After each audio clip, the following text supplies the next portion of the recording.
صمیمانه، عاطفانه و عاشقانه و هم دلبرانه درود میگویم به هر کدام شما دوستان عزیز ما. این موج رادیوی فرهنگ است و اینک پیشنهاد شماست برنامه داستان مهر. داستانی که پر از مهر است، پر از عشق است، پر از محبت است. داستانی که قصه گوست از روزگاری شخصیت‌های موفق کشور تا نمونه باشد برای نوجوانان. اینک باز داستان مهر از موج رادیوی فرهنگ پیشنهاد شماست. امیدوارم طبع خوش و بولیده دارید و این لحظه گوش به صدای ما. اینک ما رو همراهی کنید. در حقیقت هم امروز صحبت ما پر از مهر و محبت خواهد بود. صحبت خواهد بود صمیمی. زیرا مهمان برنامه ما چون یک خانم است از عشق گفته، از محبت به میهن، به یار و به دیار گفته. آسودگی وطن خود استقلال است. آن را چو سپر بودن خود استقلال است. شاهنشه راه عشق در پاگه خویش، رو سرخی مرد و زن خود استقلال است. فرزند به ناز پیش روی پدرش، گوید سخن از وطن خود استقلال است. عاشق به نیاز بر لب و روی نگار، گلکاری کند چمن خود استقلال است. شاهانه بزن شیار از مهر وطن، سرجمعی ما و من خود استقلال است. بله، ببینید چقدر زیبا وصف استقلال وطن نموده این خانمی. واقعا هم قلمکش تاجیک. و دوستان عزیز، من فکر میکنم که شما خوب پای بردید. اینک مهمانی برنامه ما هستند شاهانه سلیمان، سردبیر مجله بانوان تاجیکستان و قلمکش خیلی با مهارت تاجیک. خوش آمدید به شبکه رادیوی فرهنگ به برنامه داستان مهر. خب نخست از شعر شما آغاز کردم. اینقدر مهر، اینقدر محبت، اینقدر صمیمیت نسبت به میهن در قلب یک خانم تاجیک، یک خانم ایجادکار تاجیک چون جوش میزند. فکر میکنم که این همه از همین آسودگی، از آبادی، از پیشرفت میهن است. و ما و شما چون روزنامه‌نگار هستیم و شما هم کسب ما هستید و فکر نمیکنم که شما مهمان ما هستید، چون شما به خانه خود آمدید. بله، خوش آمدید به خانه خودتان. و اپای شاهانه وقتی برای شما هم صحبت شدن آمادگی میگرفتم و آشنا شدم با حیات فعالیت شما. اولین فعالیت شما همچون روزنامه‌نگار در اجنسی اطلاعاتی خاور شروع شده است. درست؟ بله. و بعدا شما پای مدت تا جاده های زیادی رو هم در رادیو، هم در تلویزیون، هم در مطبوعات و خیلی موفق هم بودید. بله، خیلی موفق هم بودید و من میتونم بگم که یک خانم موفق تاجیک امروز مهمان برنامه ما هستند. خوش آمدید اپای شما. تشکر. من بسیار میخواهم که از این منبر فرهنگی کشور با کل شنونده های این رادیوی محبوب درود و پیام خود را برسانم، چون که در حقیقت رادیوی فرهنگ امروز یکی از اون رادیوهایی است که در تمام منطقه های کشور بسیار با هوس برنامه‌هایش را انتظار می‌شوند. درود شنونده های عزیز، امروز ما به کلوار خویش خیلی موادهای خوب و شنیدنی آوردیم که فکر میکنم طول یک ساعت ما رو گوش میکنید. خب دوستان ارجمند، من میخوام برای شما چند لحظه درباره فعالیت کاری خانم شاهانه سلیمان بگویم. پس از ختم مکتب سال 1988 به شعبه روزنامه فاکولته متماتیک دانشکده آموزگاری شهر کلوب داخل شدند و بعدا سال 99 باشد فاکولته ژورنالیستیک دانشگاه ملی تاجیکستان را ختم کردند. از سال 97 تا 98 مخبر مرکز ملی اطلاعاتی تاجیکستان خاور بودند. از سال 98 تا 99 به صفت محرر برزه رادیوی تاجیکستان، سرمحرر اداره برنامه‌های اطلاعاتی رادیوی تاجیکستان، جانشین سرمحرر اداره اخبار، کاتب مسئول رادیوی تاجیکستان، محرر برزه شبکه صدای دوشنبه، سرمحرر صدای دوشنبه، سرمحرر اداره برنامه‌های فرهنگی فراغتی و محرر برزه اداره برنامه‌های اطلاعاتی رادیوی تاجیکستان فعالیت کردند. بعداً همچون معاون دیرکتور مؤسسه دولتی تلویزیونی سفینه فعالیت داشتند و این زمان باشد سردبیر مؤسسه دولتی مجله با نفوذ بانوان تاجیکستان هستند که در اینجا فعالیت گسترده دارند و همزمان مؤلف کتاب‌های خیال ستاره‌چین، 100 ترانه، سایه نگاه، آیین ناز و زادروز تاجیکستان می باشد. خب خانم شاهانه ایجادکاری اصیل هستند. با قلم خویش حتما و همیشه وصف زیبایی دیار، وصف عشق و وصف محبت میکنند. خب اپای شاهانه، سوال نخستین من این است. میگویند که نام میتواند به انسان تاثیر برساند. بله. نام شما شاهانه است و سخن شما هم شاهانه است. تشکر. رفتار شما، گفتار شما، هر عمل شما شاهانه است. و این نام به شما تاثیر کرده؟ بله، هر وقتی که خیلی جوان بودم اگر سفر خدمتی می رفتیم خود را معرفی میکردیم، میگفتن چگونه نام است؟ شاهانه. مثل شاه. مثل شاه. ولی باور میکنید در حقیقت اسم بسیار تاثیر میکند. بله. من از دیگر چیز خرسندم وقتی که ما به کمال رسیدیم، الکی به سن و سال رسیدیم، امروز بینید چقدر دخترچه ها شاهانه نامگذاری شدن. بله. چقدر طربخانه ها شاهانه نامگذاری شدن. چقدر موادهای خوردنی و نوشیدنی همه نام شاهانه دارد. بله. ولی من از دیگر چیز خرسند هستم. از اون خرسند هستم که امروز مردم به چیز زیبا، به نام زیبا سخت توجه دارند. این تاثیر میرساند به خصلت انسان، به رفتار و گفتار انسان حتما که تاثیر میرساند. چون که بابای من که گلهوری سرا بود و مرا نامگذاری کرده بود، من خودم معنی رو نمیفهمیدم تا صاحب دانش شدن و ورق زدن کتاب های زیاده. فقط میگفت که نام تاثیر گذار است دخترم، حتما که شاهانه بیزی. من درک نمی کردم. چون به کمال رسیدم از سخن ناجا، از رفتار ناجا بسیار وقت شرم میکردم. چون که میگفتن این تو چه شاهانه. بینید چقدر تاثیر میکند. بله. این در تربیه کودک حتما که تاثیر میگذارد نامش. بله. و خوشبختانه امروز بینید چقدر نامهای زیبا در ما زیاد هستند. بله. مهرانه، شاهانه، نگاره، گلدسته، صدبرگ. بله. هر وقتی که نامهای زیبایی تاجیکانه وقتی که کتابی نامهای تاجیکی رو ورق میزنی راحت میشه از این چیز. من افتخار میکنم که امروز مادران ما راه آوردن انا بنامون نامهای نیاگان ما و تاجیکانه و فارسیانه ما. که از این باید افتخار کرد. بله. خب این آغازی صحبت بود و اما مقصد ما دیگر است. مقصد ما این است که در این برنامه ما میخوایم از فعالیت شخصان موفق قصه بکنیم. یعنی داستانی ما داستانی روزگاری شخصان موفق است تا نمونه باشد برای نوجوانان. و ما امروز از روزگار شما، از فعالیت شما قصه میکنیم. خب من اکنون فهمیدم که شاهانه سلیمان ختم کرده فاکولته متماتیک بودند. یعنی متماتیک هم بودید در برابر روزنامه‌نگار؟ اصلا که متماتیک شوی فن هاست. بله. نفری که متماتیک رو نمیدوند شعر گفتن نمیتواند. این اندیشه درست است. بله. شاعر خلقی ما محمد غایب فیزیک است. بله. یکی از راویان و ژورنالیستان موفق ما سبحان بله. فیزیک است. یعنی این در حقیقت اینو فن های دقیق بسیار تاثیر عمیق میگذارن به انسان. بله. چون وقتی که ما حجت‌های ما رو به دانشگاه می‌خواستیم سپاریم، آغاز جنگ‌های تحمیلی و شهروندی بود.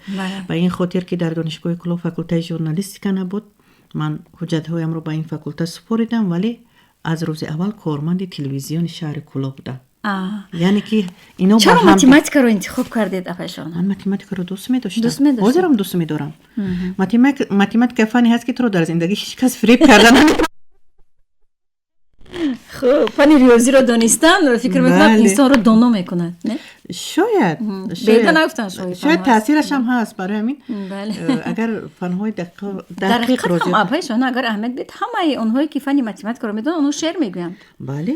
ما در کریدورهای دانشگاه کلو در فاکولته که ما وقتی که من یکم بار چشمم در اونجا برخورد، ما دختره که دیهاتی نه اومده شهر خوندم متماتیک شوی فن هاست و من همون لحظه فکر کردم که نه من خطا نکردم.